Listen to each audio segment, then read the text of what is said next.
I'm Gary Bembridge, and this is another of my Tips for Travellers cruise updates.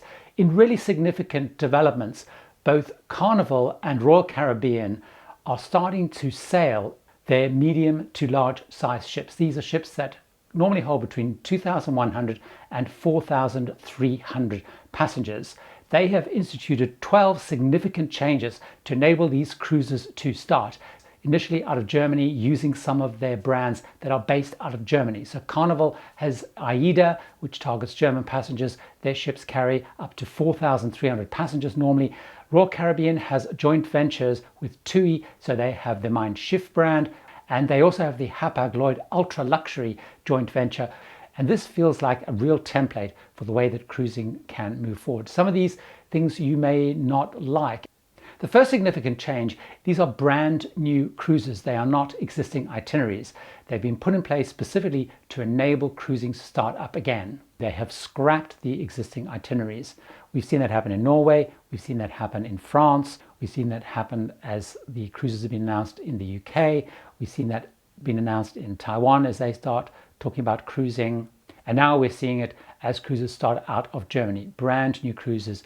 Secondly, the cruises that are being put in place are significantly shorter cruises, lasting between 3 to 5 days. Not only are they short, but they normally include no ports at all. So they're kind of cruises to nowhere. They're scenic cruising. Some of them do include a technical stop. So they stop, for example, in Norway, passengers aren't allowed to go off. The third key change is fewer passengers.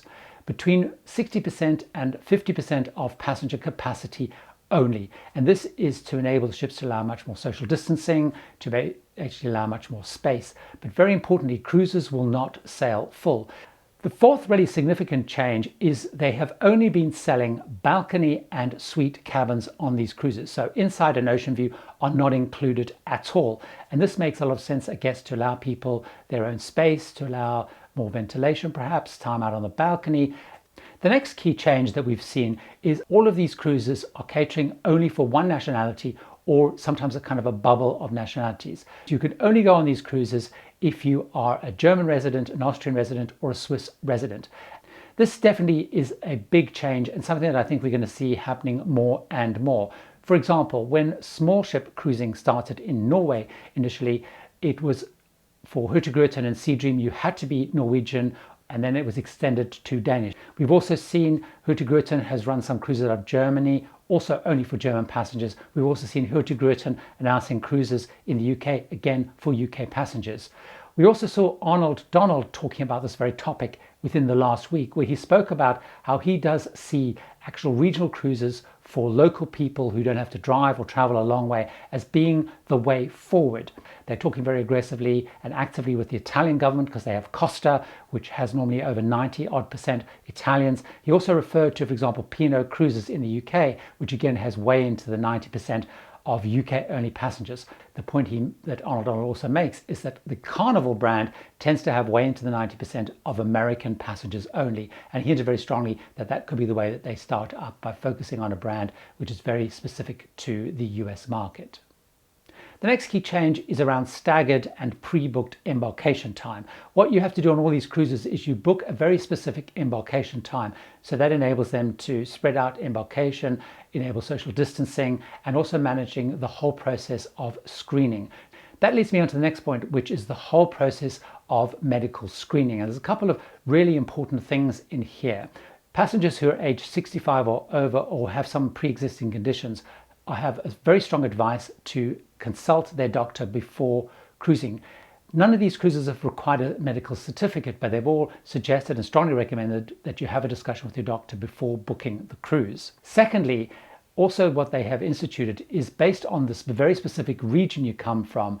If it has over a certain threshold level of a certain amount of incidence of infections, you have to bring with you a COVID-19 negative test. So all passengers don't have to do that, but if you're from a very specific region, you have to bring that note. And of course, we're seeing that happening in other regions. So for example, even in the US and Alaska, if you head into Alaska, want to go on to an uncruise brand cruise in Alaska, you have to have proof of a COVID-19 test. We're seeing that if you head into French Polynesia and you want to go on a cruise there. So certainly it looks like one of the ways of managing people on board is going to be either you come from a region which has a very low incidence, or if you come from a region which has high, you have to have some proof of a negative test.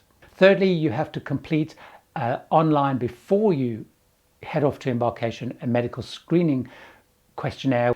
Once you get to check-in time, there will be temperature screening, but there will also be a medical team there that will look at your replies, your questionnaires, the temperature screening, and may require people to undergo a COVID-19 test there at embarkation.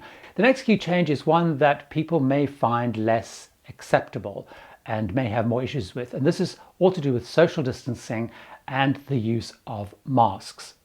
On board, the requirement is for people to keep 1.5 meters, that's 5 or 6 feet, distance from everybody. And in that situation, you are not expected to wear a mask. However, in those situations where that cannot be maintained, a mask is going to be required to be worn. Masks are not going to have to be worn on these cruises in any of the outdoor spaces, in any of the restaurants, in any of the bars, when you're working out or doing some kind of gym activity. So some limited use of masks are included in the protocols on these cruises. The point that's being made is this reflects the current situation on land. So all the passengers embarking, that level of mask usage is fairly consistent. So I think what we're seeing really from this is what happens on the ships will reflect whatever the current state of play is on land. The next area, which also may be less appealing to some people, is around the limits on the amount of people into a venue or the amount of people attending any particular activity. So a number of venues on board these ships are going to be closed initially, so there'll be no pool parties, there'll be no disco. However, everything like the gym will be open, but having fewer people, and shows and theatres will happen, but there will be controls on the amount of people who can go into those. Around the pool, they will limit the amount of people that can go to the pool, any one of the pools at any particular time, and actually all of the lounges will be spread between 1.5 meters and 2 meters apart. There's also limits, for example, on the number of kids in the kids club. So on some of these cruise lines, only 10 kids are going to be allowed in the kids club at any one time. Also in the bars, they've removed lots of the stools, so you can't sit at the bars, and the tables are going to be limited to people within your travel group only. So you won't be able to form large groups of people that you've perhaps met on the cruise and sit around in tables in the bars. So there will be some limits on your social interaction, and there will be social distancing and controls on numbers.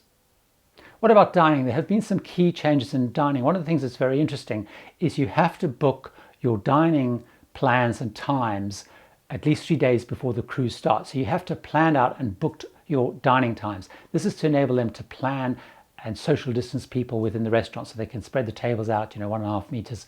There will be no self-service. It'll all be served. So the buffet even will be a served activity. The next key change is in the area of cleaning and cleansing. As you'd expect, there's been a lot of changes to these ships in terms of the cleansing protocols, the type of products they use, changes to the filtration and air conditioning system to bring in more fresh air, to bring in HEPA filters so it screens out much more of viruses. So lots of changes. But one of the key changes that we're also seeing is on some of those cruises starting up, they are allowing a full day in between cruises. So instead of cruises coming in the morning, people disembarking, cleansing, and people boarding, they're actually allowing a full day in between cruises to basically clean the ship and do a deep clean.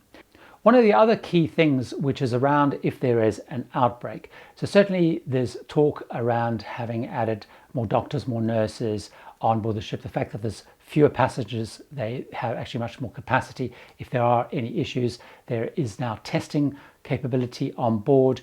But one of the key changes, and I think this is a really significant change, is as we know, one of the challenges when there's outbreaks before was the whole area of getting people back on land, getting them home, dealing with them. What all of these cruise lines are guaranteeing is if people do fall ill, there will be a whole process to take care of them, including getting them back home, getting them to the medical system, and basically ensuring that they are cared for. So of course, this is fairly important because many insurance policies, travel insurance policies, are specifically excluding anything related to COVID-19. So in all of these cruises, the cruise lines are building in effectively some kind of, insurance or guarantee that you will be taken care of if you do fall ill on board the ship. So there are arranged disembarkation, medical care, and travel if you do fall ill on board the ship.